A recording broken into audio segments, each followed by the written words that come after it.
Here's a tutorial on how to solder copper. Some of the stuff you're going to need is some solder. This is a lead-free solder. And to clean your pipe, we like to use this abrasive mesh. Steel wool is also good. They both work great. And you're going to need some flux as well. This is hot weather flux, but any type is great. We also have these wire brushes, which is really helpful for cleaning the inside of your pipe, as well as this deburring tool or reamer. Afterward, we like to clean off our pipe with a wire brush on a drill. And of course, you gotta have a torch and a clicker thingy to light your torch. I forgot to show shop towels, so don't forget to add those.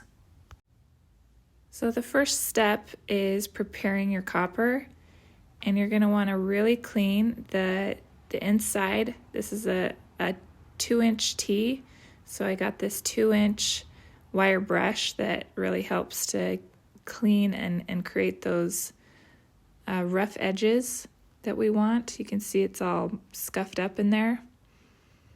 And you're going to do the same thing on the outside of this copper. So wherever the copper touches each other, you want to really scuff it up. Next, you're going to want to ream or deburr this inner edge of all of your cut copper. When you cut the copper, it creates this lip. And if you don't remove it, it can actually create turbulence inside of your pipe, and that can potentially damage any of the internal components, the valves inside, so you really want to get that off. Now you're going to add your flux. Take a big glob and make sure that you coat the entire surface of your fitting. I like to go in a circular motion to make sure that I don't have any gaps. The solder is going to follow where you put the flux. So make sure there's no gaps, otherwise you could have a leak. I also like to do a little twist at the end just to make sure it's completely coated.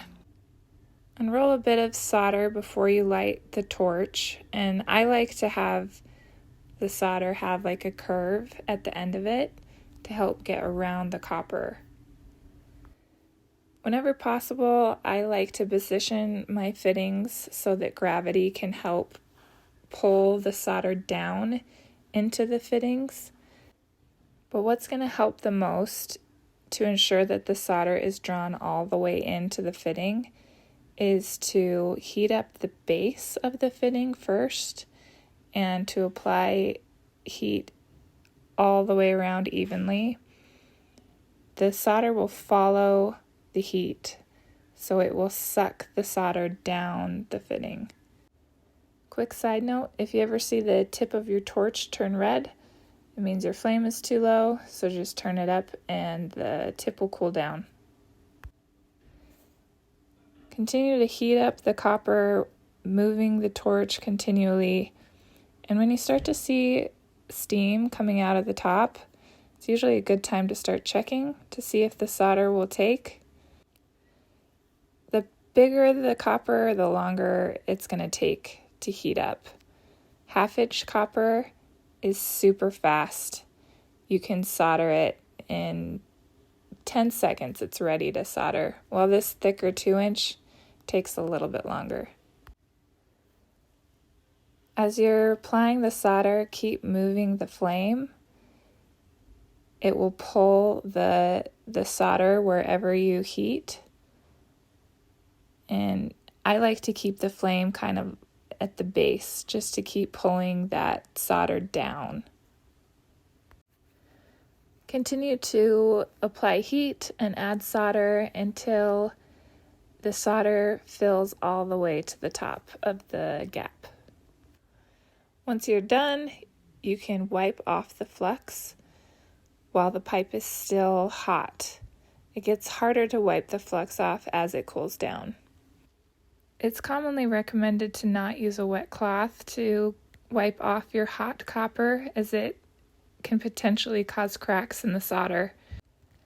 But if you can pressure test your fittings afterwards, it is helpful to use a wet cloth as it's easier to clean the flux off, and it helps to cool off the pipe and reduce risks of burn injuries. Once the flux is cleaned up a bit, you can inspect your work for any pinhole leaks, any deep spots that you're unsure of, and if you find any, go ahead and repair them. I noticed this little pinhole in my inspection, so I'm just adding some more heat and a little bit more solder and filling that hole back up.